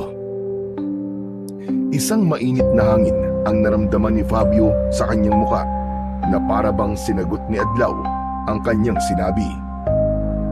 Fabio anak, matulog ka na. Mukhang wala namang aswang nasasalakay ngayong gabi. Hindi nagsalita si Fabio. Umalis siya sa pagkakadungaw sa bintana at sinarado na yon. Nagtungo na siya sa papag at humiga na siya upang matulog. Simula nang matuklasan ni Fabio ang kanyang tunay na pinagmulan, ay unti-unting nagbago ang tingin niya sa kanyang sarili. Para sa kanya, ay wala nang sino man sa baryo ang maaaring pumantay sa kanya. Ang lakas at bilis na taglay niya ay patunay na siya ay nilikha para mas maging mataas sa kahit na sino man. At habang patuloy ang mga papuri ng mga tao sa kanya, ay lalo namang lumalim ang paniniwala niyang mas mataas ang kanyang halaga kesa sa iba. Sa pagsisimula ni Fabio ng pagsasanay sa mga kalalakiang nais dumaban din sa mga aswang, ay napansin niya na ang lahat ng mga lalaki ay mahihina. Kaya naman, palaging mainit ang ulo ni Fabio sa mga ito at madalas ay nakakapagbitaw siya ng masasakit na salita. Minsan ay tinatawanan pa niya ang mga ito dahil kahit na anong gawin ng mga ito ay hindi kayang pantayan ng mga ito ang kanyang lakas. Isang tanghali, sa malawak na bakanting lote sa likod ng barangay hall, ay isinasagawa ni Fabio ang matinding pagsasanay sa mga kalalakian sa pakikipaglaban sa mga aswang. Sa ilalim ng tirik na araw ay pawisan at hingal na ang mga lalaking nasa likuran lang ni Fabio. Lahat ay may hawak na itak at ginagaya ang bawat kilos at galaw na itinuturo ni Fabio.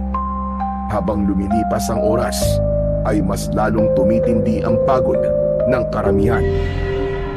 Nang nilingon ni Fabio ang mga nagsasanay, ay napakunot ang noo niya nang mapansin niya si Mang Temyong na habol ng paghinga at parang mawawalan na ng ulirat. Nanginginig ang mga kamay ng matanda at tila anumang sandali ay bibigay na ang tuhod. Napailing si Fabio. Pinatigil niya ang pagsasanay at lumapit sa matanda. Mang Temyong, mukhang pagod ka na. Bakit ka pa nandito?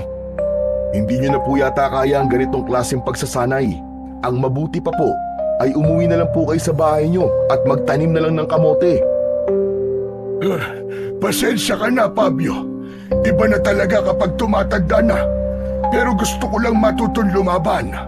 Isa pa, simula nang iligtas mo ang pamilya ko, ay napagtanto ko na hindi dapat hintayin na may sumaklolo sa amin. Gusto kong may magawa rin ako. Napailing si Fabio at pinasadahan ang tingin ng matanda mula ulo hanggang paa. Hindi niya maiwasang mapangisi. Mang Temyong, ikaw na rin ang nagsabi na mahina na ang katawan mo. Hindi niyo na kaya to. Kung mas nahihirapan ang mga mas bata sa inyo, ikaw pa kaya? Kaya kung ako po sa inyo, uuwi na lang ako at baka bigla ka pang himatayin dito. Magiging abala ka pa sa pagsasanay kapag nangyari yun. Napayuko si Mang Temyong, ngunit hindi ito sumagot. Halata sa mukha nito na labis itong napahiya sa mga sinabi ni Fabio. Pero para kay Fabio ay nagsabi lamang siya ng totoo. Pasensya ka na, Fabio. Siguro nga ay tama ka. Matanda na ako para sa ganitong bagay. Ngunit maraming salamat pa rin sa pagkakataon na hinayaan mo kong makapagsanay sa'yo. Sige, uuwi na ako sa bahay ko upang hindi na ako maging pabigat dito. O sige na po, sige na po. Kung aalis ka, umalis ka na. Sayang lang ang oras ko sa pakikipag-usap sa'yo eh. Bagsak ang balikat na naglakad palayo si Mang Temyong, dala ang itak nito. Tahimik itong pinagmasdan ni Fabio, ngunit wala siyang naramdaman ni katiting na awa o pagsisisi sa mga sinabi niya. Binalingan ni Fabio ang iba pang kalalakihan na kasali sa pagsasanay. Halos lahat ay may takot sa kanilang mga muka at may ilan pang mukhang gusto ng sumunod kay Mang Temyong. Kung hindi nyo kaya ang aking pagsasanay, ay malaya na kayong umalis ngayon din. Hindi ko kailangan ng mga mahihina dito.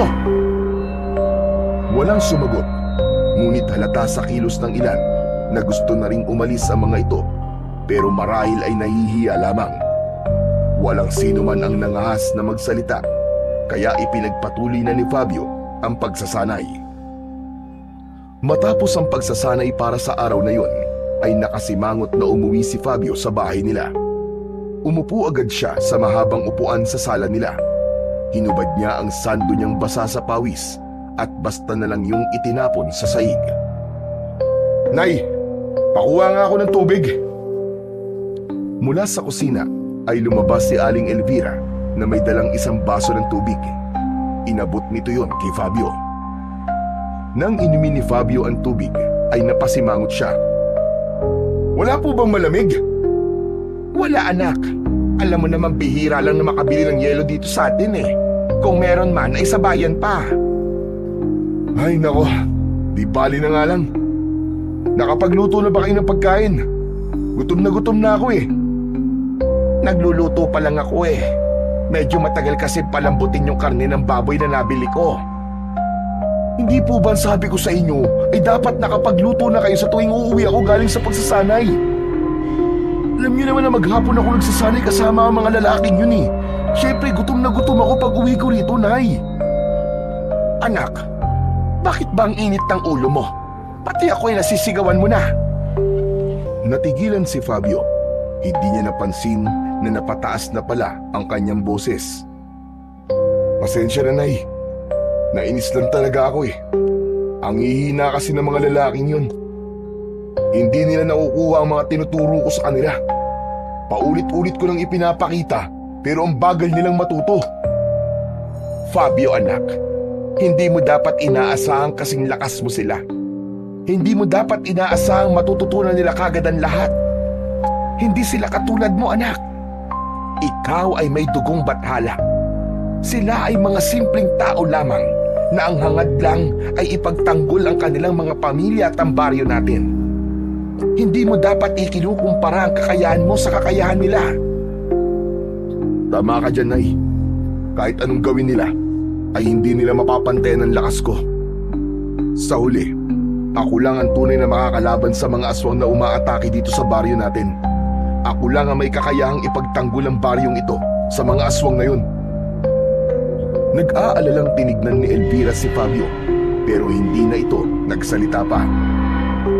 Habang lumilipas ang mga araw, ay mas lalo pang yumabang at lumaki ang ulo ni Fabio. Sa bawat pagsasanay na isinasagawa niya, ay palagi niyang minamaliit ang mga kalalakihang nag-iensayo sa pakikipaglaban sa mga aswang. Sa kanyang paningin, wala ni isa sa mga yun ang may potensyal na maging tunay na mandirigma na gaya niya. Sa gitna ng pagsasanay, ay nakita ni Fabio sa mukha ng mga lalaki ang pagod. Hinihingal ang karamihan at may ilan na halos hindi na makatayo sa sobrang panghihina. Ano ba yan? Naturingan kayong mga lalaki pero ang hihina ninyo. Sigurado ako na kahit isang aswang ay hindi niyo mapapatay. Sinasayang niyo lang ang oras ko. Sige na, magsiuwi na kayo at pinapainit niyo lang ang ulo ko. Isa-isa nang umalis ang mga kalalakihan sa harapan ni Fabio. Paalis na rin sana siya nang natanaw niya si Kapitan Manuel na papalapit. Sinalubong niya ito at huminto siya sa harapan nito. Kapitan, siguro naman ay nakikita niyo kung paano ko sinasanay ang mga kalalakihan dito sa baryo natin. Ginagawa ko ang lahat para matuto silang lumaban. Pero ewan ko ba kung bakit ang hihina pa rin nila. Bahagyang natawa si Kapitan Manuel at tumango. Oo. Nakikita ko naman yun, Fabio. At nagpapasalamat ako sa'yo dahil malaki ang naitutulong mo sa baryo natin. Hindi biro ang ginagawa ko, Kap. Hindi lang ako basta nakikipaglaban sa mga aswang. Nagsasanay pa ako ng mga tao. Wala na akong oras para sa sarili ko. Dapat lang siguro na may matanggap akong kabayaran para sa lahat ng ginagawa ko. Biglang natigilan si Kapitan Manuel sa sinabi ni Fabio. Naubo ito at may pag-aalangang ngumiti. Pasensya na, Fabio, ha? Pero wala pa kasing pondo ang baryo natin. Alam mo namang mahirap ang buhay ngayon. Pero nangangako ko sa'yo, Fabio, kapag nagkaroon tayo ng sapat na pera, ay bibigyan kita ng nararapat na gantimpala. Sana lang po ito yung sinasabi mo, Kap. Kasi baka tama rin ako kapag wala na ako napapala sa lahat ng ginagawa ko. Pagkasabi niya nun, ay iniwan na niya si Kapitan Manuel. Para kay Fabio, ay walang mali sa mga sinabi niya. Naniniwala siya na dapat ay hindi puro siya lang ang nagbibigay at dapat ay kumakadit din siya. Isang gabi, mahimbing na natutulog si Fabio nang bigla siyang yugyugin ni Aling Elvira. Umungol siya at tumalikod. Bumaloktot siya habang balot ng kumot ang kanyang katawan. Istorbo ka naman, Nay. Ang sarap-sarap ng tulog ko eh. Fabio, bumangon ka. May aswang na sumasalakay sa baryo. Doon lang narinig ni Fabio ang sigawan at kaguluhan sa labas. May umiiyak at may sumisigaw ng tulong. Ngunit sa halip na magmadaling bumangon, ay lalo pa niyang ipinikit ang kanyang mga mata. Ano ba yan? Gusto ko pang matulog, Nay. Hayaan niyo na po sila. Kaya na nila yun. Fabio, ano ba yung sinasabi mo? May mga taong nagaganib na sa labas. Bumangon ka na dyan. At baka bukas ay puro patay na sumalubong sa atin. Muling niyugyug ni Aling Elvira si Fabio. Hindi na nakatiis si Fabio at bumangon na siya at diretsyong tumingin sa kanyang ina. Hindi po muna ako makikipaglaban sa mga aswang, Nay. At bakit naman? Kasi po, wala pang naibibigay na pera sa akin si Kapitan. Bakit ako lalaban kung wala naman ako napapala, di ba? Fabio, kailan ka pa natutong maningil sa pakikipaglaban mo sa mga aswang? Nay, hindi niyo naiintindihan eh. Lahat sila sa akin na lang umaasa. Ako na lang palagi.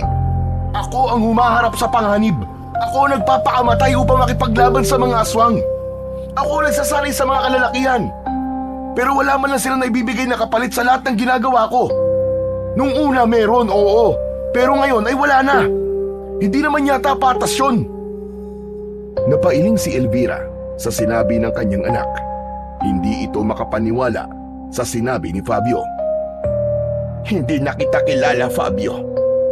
Ang anak kong tumutulong ng walang hinihinging kapalit ay nawala na. Nakakalungkot lang na nilamon ka na ng mga papuri na naririnig mo. Yumabang ka na. Napakataas na ng tingin mo sa iyong sarili. Hindi mo ba naisip na kung hindi ka naging anak ni Adlaw, ay kagaya ka lang namin na nakararamdam ng takot at panghihina? Nagtaka si Fabio nang biglang lumabas ng kwarto ang nanay niya. Nang bumalik ito, ay dala nito ang itak na ginagamit niya sa pakikipaglaban sa mga aswang. Kinuha nito ang isa niyang kamay at pilit na isiniksik doon ang itak. Wala nang nagawa si Fabio kundi hawakan ng itak. Sige na, lumabas ka na ron. Labanan mo na ang mga aswang. Napailing si Fabio Para sa kanya ay hindi nauunawaan ng nanay niya ang punto niya.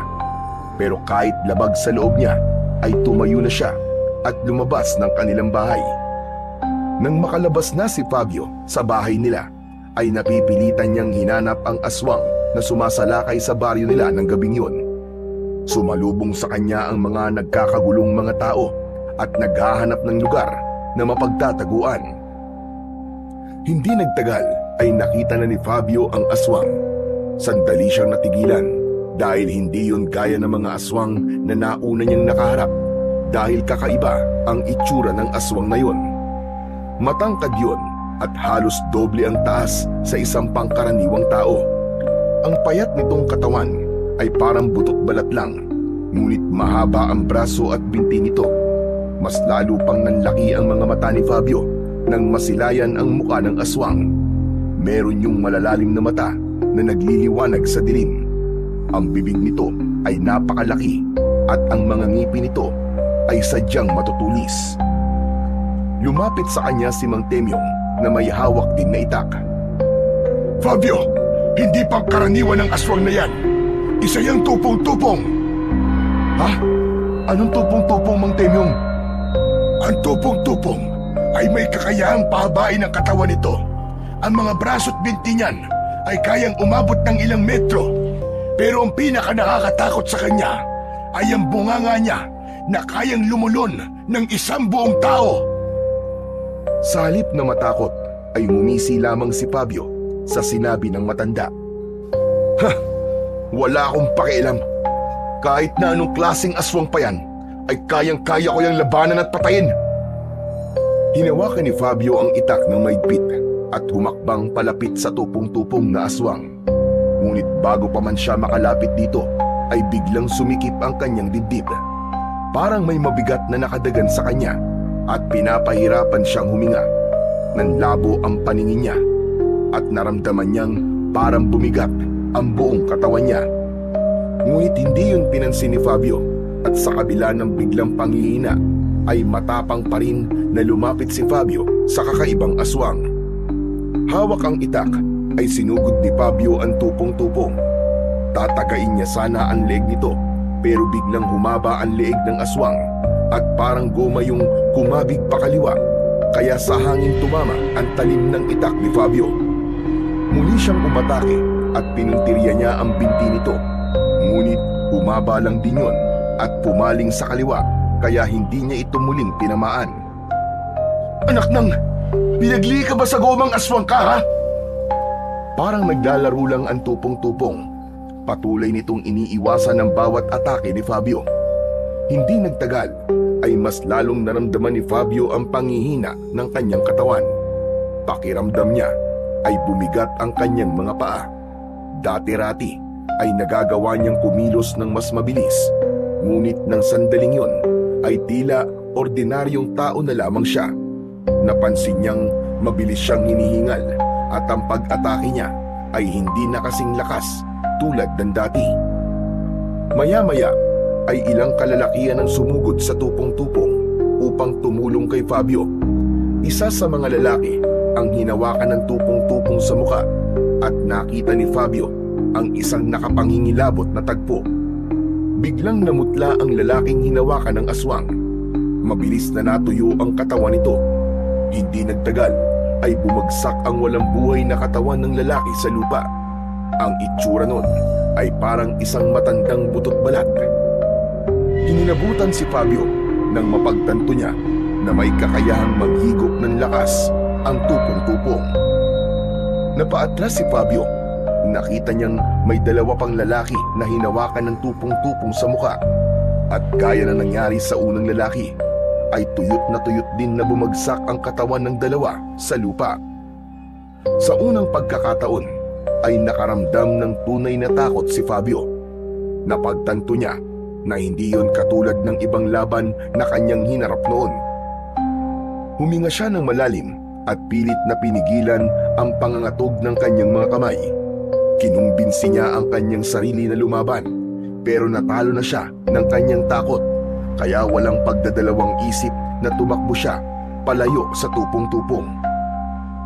Mabilis na nagtago si Fabio sa mga nakatambak na lumang gamit sa likod ng kanilang bahay. Nangihina siyang napaupo sa lupa at yumuko. Bakit ganun? Ano nangyayari sa akin? Bakit bigla ako naging mahina? Nakabibingi ang sigaw ng mga tao sa baryo ng sandaling yon. Alam ni Fabio na kailangan niyang harapin ang tupong-tupong, pero alam niya rin na sa kalagayan niya ay hindi siya mananalo sa kalaban. Kaya naman, tinakpan niya ang tenga niya gamit ang mga kamay upang kahit paano ay hindi niya marinig ang kaguluhan na bumabalot sa baryo nila ng gabing yun. Hindi alam ni Fabio kung gaano siya katagal na nakatago sa likod ng kanilang bahay. Nakayuko lang siya roon habang nanginginig pa rin sa labis na takot at pagtataka. Napapitlag siya nang biglang may humawak sa kanyang balikat. Nang umangat ang mukha niya ay natigilan siya nang makita niya ang kanyang nanay. Nay, yung aswang, wala na ba siya? Wala na, anak. Ibig sabihin, may nakapatay po sa kanya. Ang ibig kong sabihin ay umalis na. Pero marami siyang napatay. Muling yumuko si Fabio.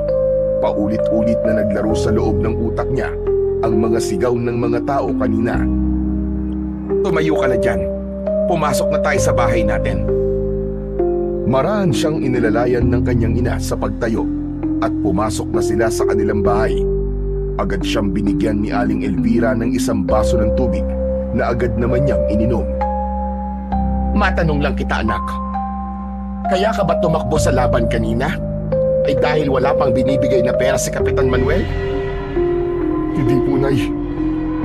Ang totoo po niyan umatras po ako. Dahil pakiramdam ko po ay hindi na po ako malakas.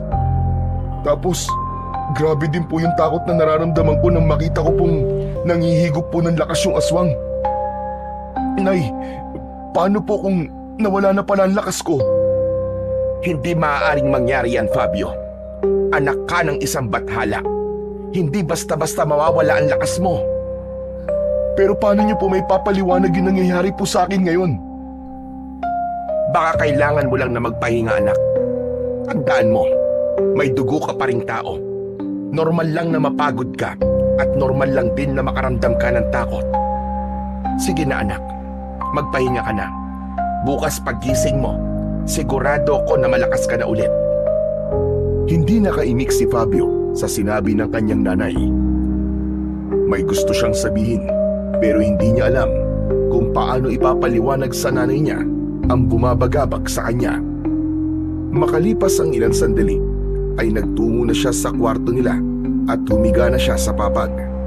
Pinikit niya ang kanyang mga mata, ngunit hindi niya magawang makatulog. Maagang nagising si Fabio kinaumagahan.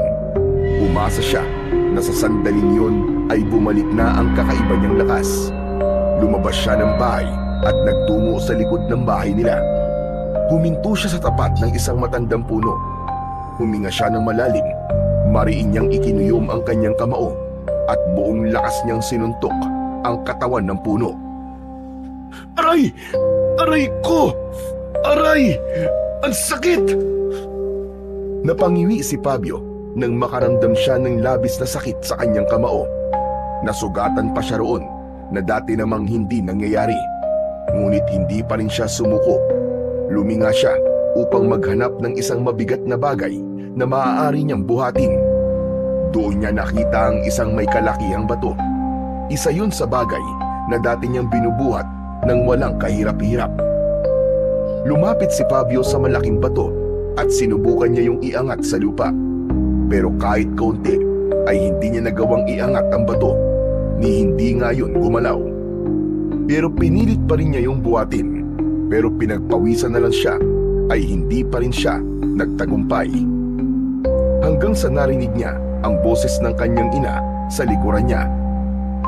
Fabio, ano bang ginagawa mo riyan? Binitiwan ni Fabio ang bato at marahang lumingon kay Aling Elvira. Hindi agad nakasagot si Fabio sa tanong ng nanay niya. Tinignan niya ang mga kamay niya at naluluwa siyang tumingin kay Aling Elvira. Nay, Hindi pa rin po bumabalik ang lakas ko eh. Hindi kaya nawala na talaga yun at hindi na babalik pa kailanman? Hindi nagsalita si Aling Elvira at ramdam ni Fabio na maging ito ay hindi alam kung bakit nangyari yun sa kanya. Lumapit ito at mahigpit siyang niyakap. Ngunit sa kabila ng yakap na yun ng kanyang ina, ay hindi nabawasan ang kanyang pangamba dahil sa biglaang pagkawala ng kakaiba niyang lakas. Lumipas pa ang mga araw at mas lalo pang tumindi ang pangamba ni Fabio. Alam niya na sa pagkawala ng kanyang pambihirang lakas ay hindi na siya ang dating mandirigmang kinakatakutan ng mga aswang. Sa kabila ng paulit-ulit niyang pagsubok na ibalik ang dating lakas ay wala pa ring nagbago. Hindi na niya kayang lumaban tulad noon. Ang dating kumpiyansa niya sa sarili ay napalitan ng matinding panghihina ng loob. Sa tuwing umaatake ang tupong-tupong ay hindi na lumalabas ng bahay si Fabio. Nakatago lang siya habang naririnig ang sigawan ng mga tao sa labas.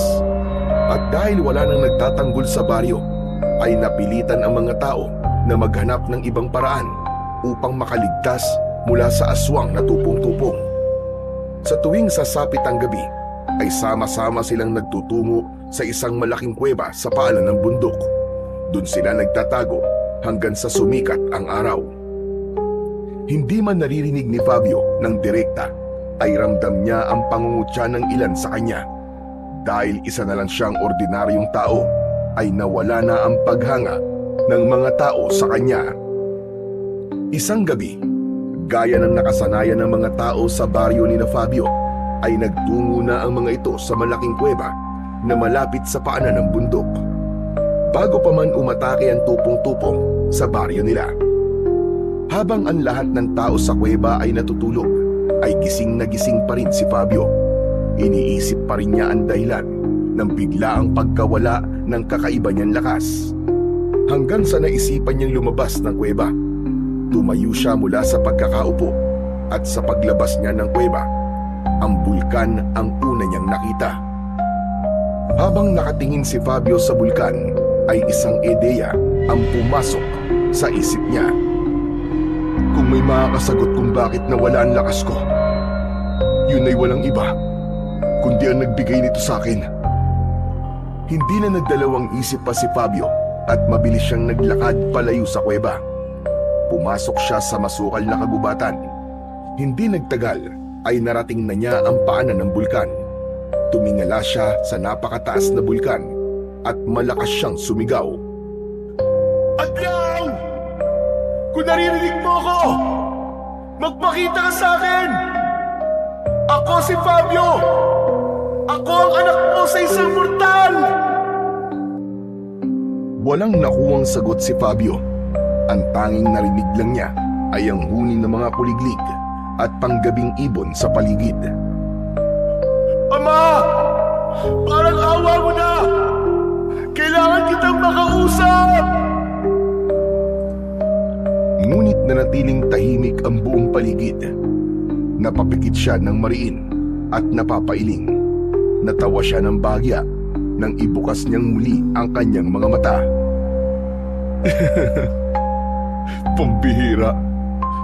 Bakit ko ba iniisip na kakausapin ako ng tatay ko?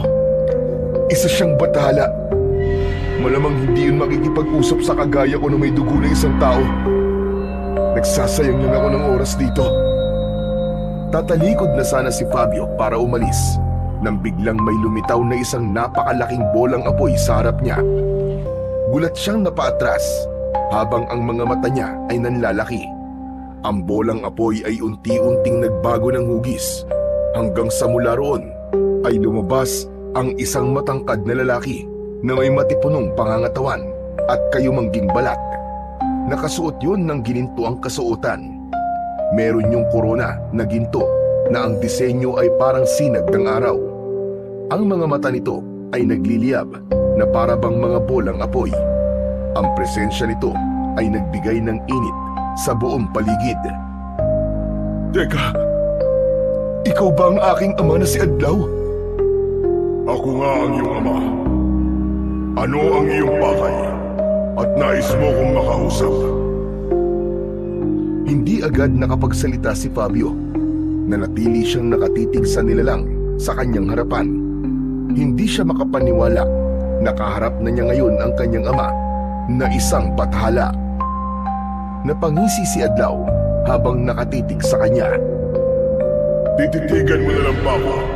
O sasabihin mo na sa akin ang gusto mong sabihin? Patawad, Ama.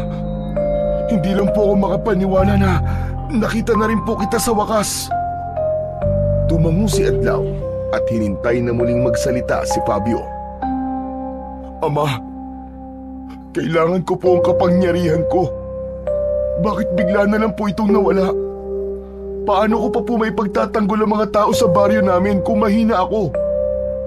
Gusto kong malaman kung anong dahilan, kung bakit po yun nawala, at paano ko po yun may babalik. Kailangan mo ba talaga yun? Para maging tagapagtanggol? O para makapagyabang? Napatda si Fabio. Parang binuhusan siya ng malamig na tubig sa sinabing yon ni Adlaw. Hindi ko po alam ang sinasabi niyo, Ama. Hindi mo ko malilinlang, Fabio. Mula nung isinilang ka, ay pinapanood ko na ang bawat galaw mo. Sa una, tuwang-tuwa ako. Isa kang batang punong-puno ng sigla at punong-puno ng pangarap. Masaya ko nung una na natuklasan mo na ang tunay na dahilan kung bakit ka merong kapangyarihan. Ngunit nang makita kong hinayaan mong lamunin ka ng pagiging kakaiba mo, ay labis akong nalungkot. Ang kapangyarihan na meron ka ay hindi para maging mataas ang tingin mo sa iyong sarili. Ngunit ano ang ginawa mo? Naging mayabang ka. Ginamit mo ito upang ipakita sa lahat na ikaw ang pinakamalakas. Naging mapagsamantala ka sa iyong kapwa. Nakita kong naging mapang-abuso ka. Nakita kong naging hambog ka. At doon ko napagtanto, hindi ka karapat-dapat sa kapangyarihang tulad ng sa isang bathala. Sandaling huminto si Adlaw sa pagsasalita, habang si Fabio naman ay halos hindi na makatingin sa kanyang ama dahil sa labis na pangliliit. Alam niya na lahat ng lumalabas sa bibig ni Adlaw ay pawang katotohanan lamang. Alam kong darating ang araw na kakailanganin ng baryo niyo ang isang tagapagtanggol. Kaya kita nilikha, anak. Ngunit nagkamali ako dahil hindi mo ginamit ng tama ang ibinigay ko sa iyo. Nang marinig ni Fabio ang huling sinabi ng kanyang ama, ay para siyang tinamaan ng matalim na sibat sa dibdib.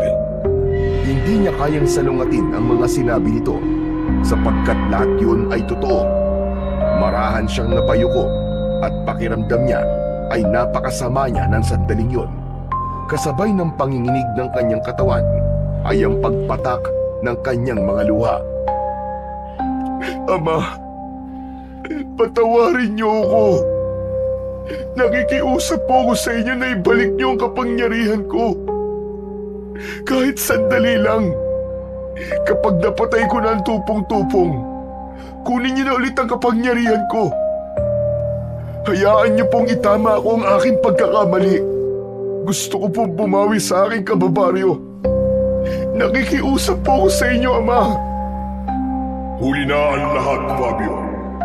Ang nabawi ko na ay hindi ko na kailanman may babalik pa. Isang pagkakataon lang ang kaya kong ibigay sa iyo. Ngunit hindi mo yun pinahalagahan. Bakit ba ako nagulat sa iyong inasal at ginawa? May dugong tao ka nga pala. At karamihan sa inyo, kapag nagkaroon ng konting kapangyarihan, ay nagiging mapagmataas at nagiging mapang-abuso. Wala na akong magagawa kundi panoorin ang pagbagsak ng baryo niyo. Sa huling pagkakataon, nagtagpo ang tingin nilang mag-ama at sa isang iglap ay naging bolang apoy muli si Adlaw at tuluyang naglaho sa harapan ni Fabio. Nanghihinang napaluhod si Fabio sa lupa. Itinuon niya ang mga kamay sa lupa habang patuloy siya sa pag-iyak. Hindi na niya alam ng sandaling yun kung paano pa niya magagawang ipagtanggol ang baryo nila.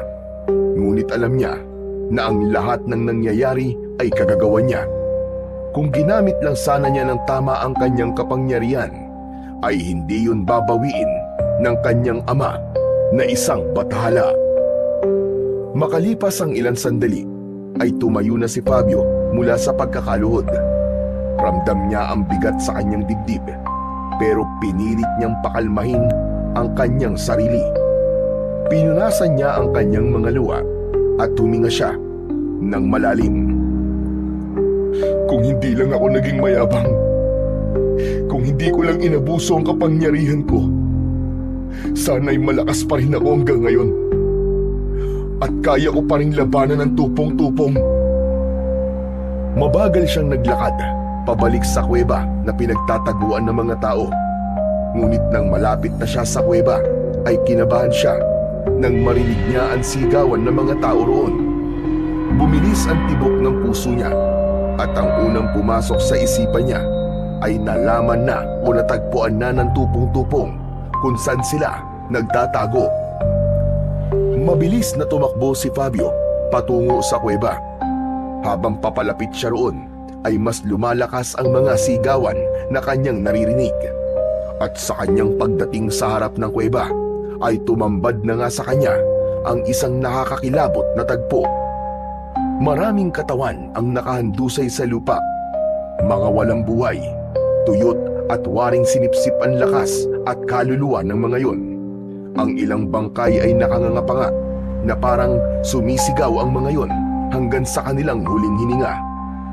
Sa nakita ni Fabio ay nasiguro niyang naroon na nga ang tupong-tupong, dahil yun lamang ang may kakayahan na gawin ang ganong kakilakilabot na pagpatay. Sa bukana ng kuweba ay may ilang kalalakihan ang nakapwesto habang hawak ang kani-kanilang mga sandata. Nanginginig pa ang kanilang mga kamay, ngunit hindi nila iniwan ang kanilang pwesto. May ilan sa kanila ang sugatan, ang iba naman ay halos hindi na makatayo ng dahil sa pagod at takot. Mabilis na pumasok si Fabio sa kuweba. Ang loob ay puno ng mga tao na takot. May iba na nagdarasal, ngunit ang unang hinanap ng mga mata niya ay ang kanyang ina na si Aling Elvira. Hanggang sa nakita niya itong nasa isang sulok habang hawak ang rosaryo at nagdadasal. Agad na lumapit si Fabio kay Aling Elvira at mahigpit niya itong niyakap. Fabio anak, saan ka ba nanggaling? Bakit ka biglang nawala? Salamat sa Diyos na at ligtas ka. Fabio, ang tupong-tupong. Nasa labas siya anak. Baka hindi magtagal ay makapasok na siya rito. Kailangan kong lumabas, Nay.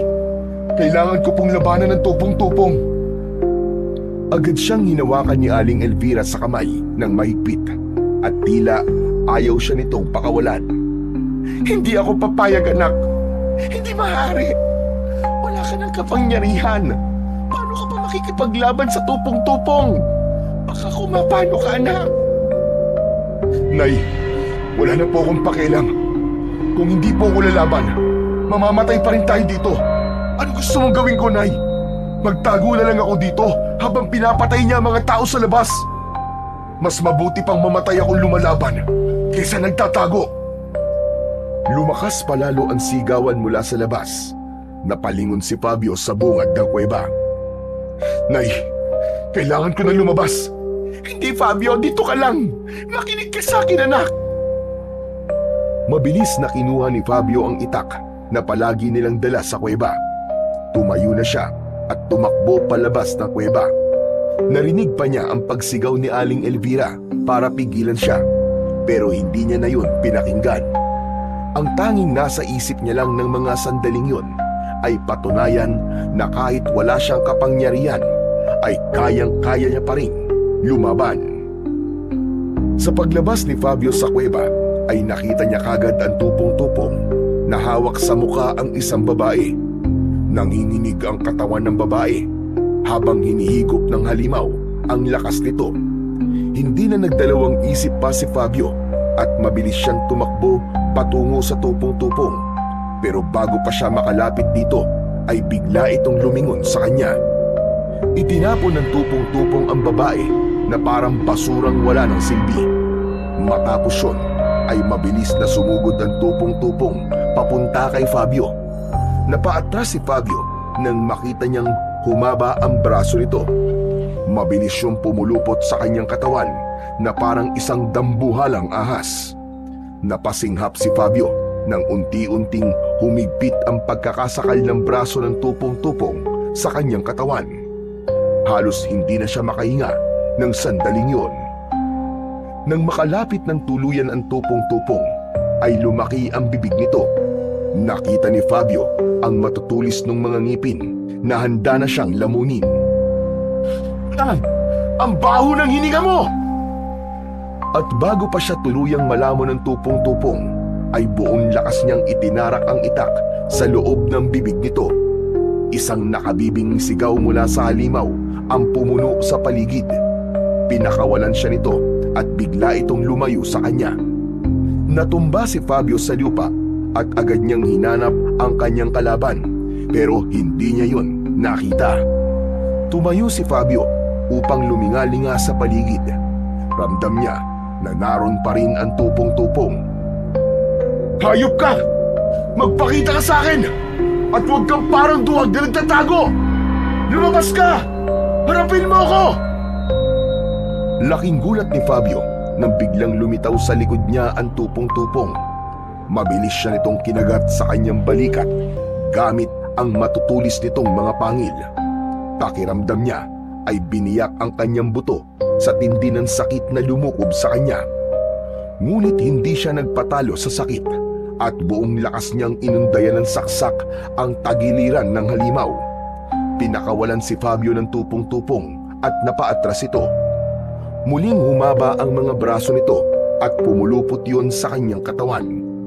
Pilit siyang nagpupumiglas, pero dahil sa wala na ang dati niyang lakas, ay hindi siya nagtagumpay na makawala. Lumapit ang halimaw kay Fabio at tinignan siya nito na parabang isa siyang napakasarap na pagkain. Sa kabila ng sakit at hirap, ay narinig ni Fabio ang malakas na sigaw ng kanyang ina. Fabio, anak! Tama na yan! Huwag ka nang lumaban! Nakita ni Fabio ang nanay niya sa bungad ng kuweba na umiiyak. Nagpupumiglas ito mula sa pagkakahawak ng mga kalalakihang pinipigilan itong lumapit sa kanya. Sa isang iglap, at ibinato si Fabio ng tupong-tupong gamit ang mahaba nitong braso na nakapalupot sa kanya. Sumubsob siya pasadsad sa lupa. Duguan na siya at ramdam na niya ang labis na panghihina ng kanyang katawan. Mabagal na lumapit ang tupong-tupong na aswang kay Fabio. Humaba ang isa nitong braso at patungo yun sa kanyang muka. Alam ni Fabio na sa sandaling yon ay hihigupin na nito ang kanyang lakas. Napapikit siya at tinanggap na niya na yun na ang kanyang katapusan. Ngunit bago pa man lumapat ang palad ng halimaw sa mukha ni Fabio, ay isang malakas na pagyanig ng lupa ang nangyari. Isang malakas na lindol ang naganap ng gabing yun. Nagkagulo ang mga tao at tumakbo ang mga yon pabalik sa loob ng kuweba. Kasunod nun ay isang napakalakas na pagsabog ang umalingaw-ngaw. Nanlaki ang mga mata ni Fabio nang makita niyang pumutok ang bulkan. Nagbuga yun ng maitim na usok. Ngunit sa gitna ng pagsabog ng bulkan ay may nakita si Fabio na iniluwa ng bulkan. Isa yung kumikinang na bagay na hindi niya alam kung ano. Lumipad ang bagay na yon papunta sa kanya hanggang sa lumapag ang kumikinang na bagay sa kanyang palad. Isa yung pulang bato na tila nagliliyab. Nang ikulong ni Fabio ang bato sa kanyang palad, ay naramdaman niya ang mabilis na pagbalik ng kanyang lakas. Naramdaman niya ang enerhiya na parang apoy na dumaloy sa kanyang mga ugat. Nawala ang kanyang panghihina. Ramdam na ramdam niya na mas malakas siya kesa sa dati.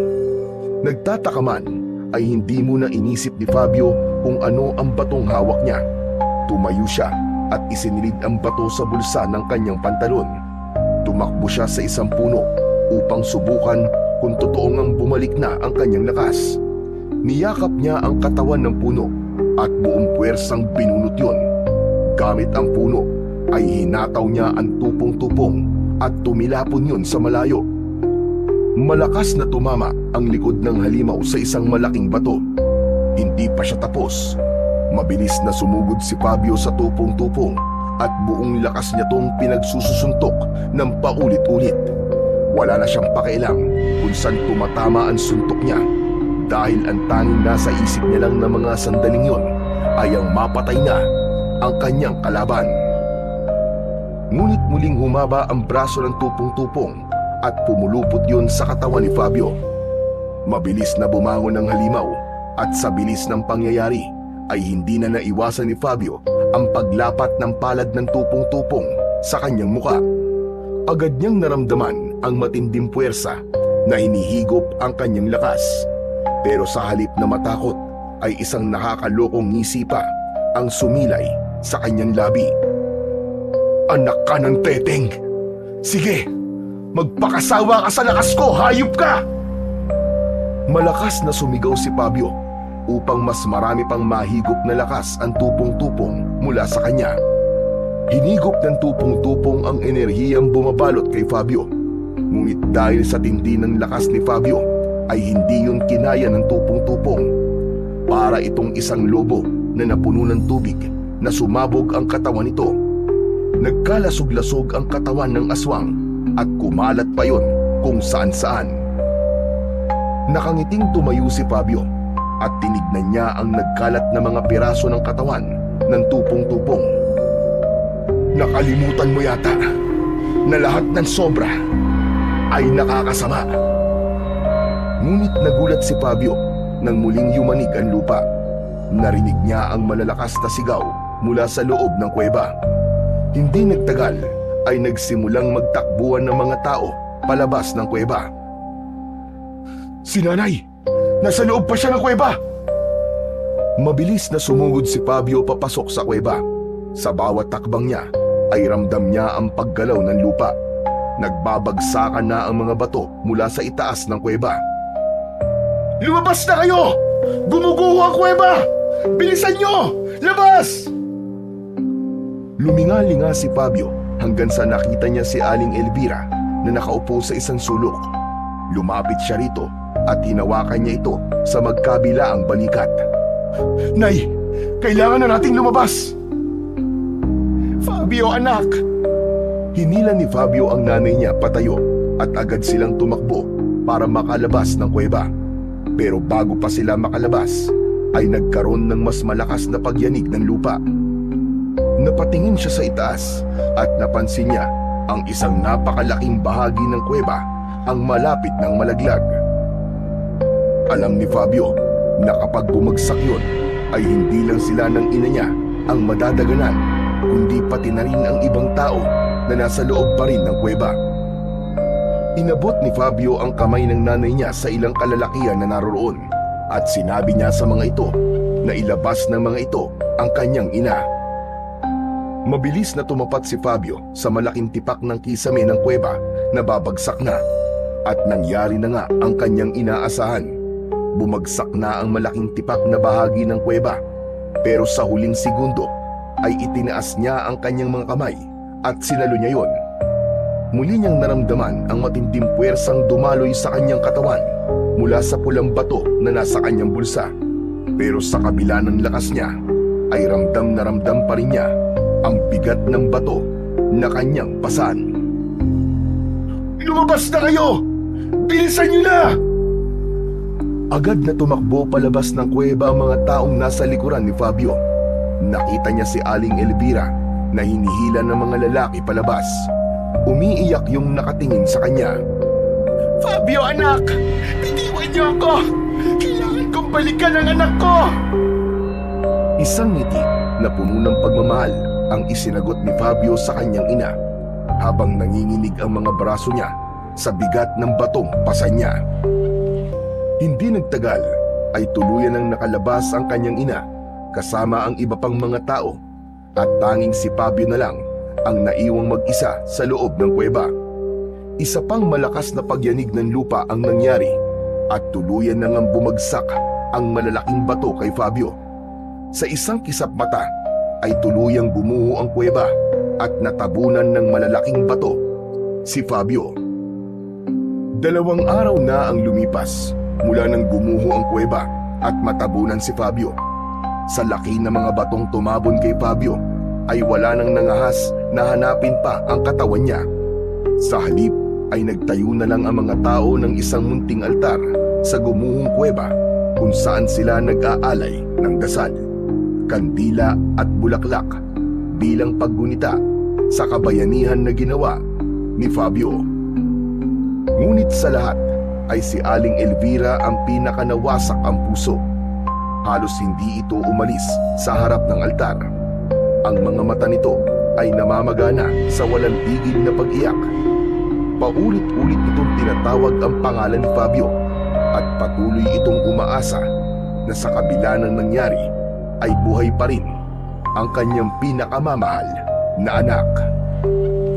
Isang gabi, habang walang tao sa gumuhong kuweba, ay isang nakasisilaw na puting liwanag ang naglagos sa mga magkakapatong na bato na tumabon kay Fabio. Mula roon ay isang kamay ang lumitaw na hawak ang pulang bato. Mula sa mabibigat na bato ay umahon si Fabio. Habol niya ang kanyang paghinga at hindi siya makapaniwala na buhay pa rin siya. Tumayo si Fabio sa ibabaw ng gumuhong kuweba at lumitaw ang malaking bolang apoy sa harapan niya.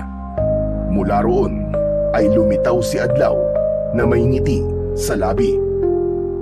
Ama! Binabati kita, Fabio. Dahil napatunayan mo na kaya mo pang magbago. Pinili mong ipaglaban ang inyong baryo kahit wala kang kapangyarihan at kahit kapalit nun ay ang iyong sariling buhay. Dahil sa iyong tapang at kabayanihan ay nagdesisyon akong ibalik na ang kapangyarihan mo. Ang hawak mong bato ay ang mutya ng bulkan. Simula ngayon ay dyan na magmumula ang iyong lakas. Isa yan sa pinakamakapangyarihang yaman ng kalikasan. Simula sa gabing ito, ikaw na ang magiging tagapangalaga ng mutya ng bulkan. Ama, hindi ko po alam kung paano po kayo pasasalamatan. Marami ako nagawang pagkakamali at labis ako nabulag ng kapangyarihan at naging mapagmataas ako. Pero hindi ko na po hahayaang maulit yon. Nangangako po ako sa inyo, Ama, na gagamitin ko po ang kapangyarihang ito para sa kabutihan. Ipaglalaban ko po ang aming baryo laban sa lahat ng uri ng kasamaan. Tahimik siyang tinignan ni Adlaw. Maya-maya ay ipinatong nito ang isa nitong kamay sa balikat ni Fabio. O aking anak, ipinagmamalaki kita. Matapos yun, ay mahigpit na niyakap ni Adlaw si Fabio. Sa unang pagkakataon ay naramdaman ni Fabio ang tunay na init ng yakap ng isang ama. Tumulo ang luha niya, ngunit yun ay luha ng labis na kaligayahan. Bumalik ka na sa inyong baryo, Fabio. Huwag mong kalilimutan ang mga aral na iyong natutunan. Ang kayabangan at pagiging mapagmataas ay walang maitutulog na mabuti. Opo, Ama. Gagawin ko po ang lahat ng yun. Hindi ko na po hahayaan na muli akong lamunin ang aking kapangyarihan. Nangangako po ako sa inyo, Ama. Kumalas na si Adlaw sa pagkakayakap kay Fabio. Matapos niyang magpaalam sa kanyang ama, ay tumalikod na siya at nagsimulang maglakad pauwi sa bahay nila. Hindi na siya makapaghintay na muling mayakap ang kanyang ina at malaman nito na siya ay buhay pa.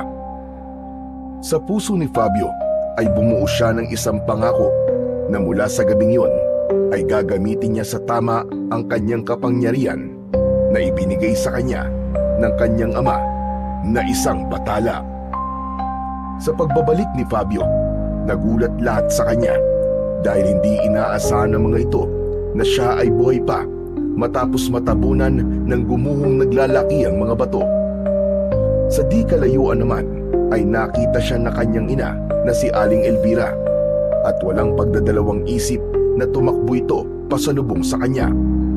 Parang bumagal ang oras ng tagpong yun hanggang sa naramdaman ni Fabio ang mahigpit na yakap ng kanyang ina. Nagpasalamat ito sa Diyos dahil ligtas at buhay ang kanyang anak.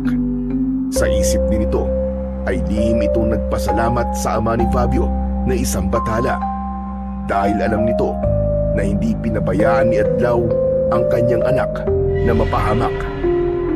Nagdiwang ang mga tao at binigyan ng pagkilala si Fabio sa kanyang kabayanihan. Si Fabio naman ay humingi ng tawad sa mga tao, lalong-lalo na kay Mang Temyong at kay Kapitan Manuel dahil sa mga nagawa niyang labis na kahambugan at pagiging makasarili. Nangako rin siya sa mga ito na ipagtatanggol niya ang buong baryo sa abot ng kanyang makakaya at gagamitin niya lamang sa tama ang pagiging anak niya ng bathala na walang hinihingi na kabayaran. Magmula noon, nabuhay ng payapa ang mga tao sa baryo at naniniwala sila na sa pamamagitan ni Fabio ay walang aswang ang magtatangka muli na sumalakay sa kanilang baryo. Ngunit kung meron man, ay malaki rin ang kanilang tiwala na hanggat naririyan si Fabio at ang mutya ng bulkan na ipinagkaloob ng ama niyang bathala, ay walang kahit na anong puwersa ng kadiliman ang maaaring maghasik muli ng takot sa pinakamamahal nilang bayan.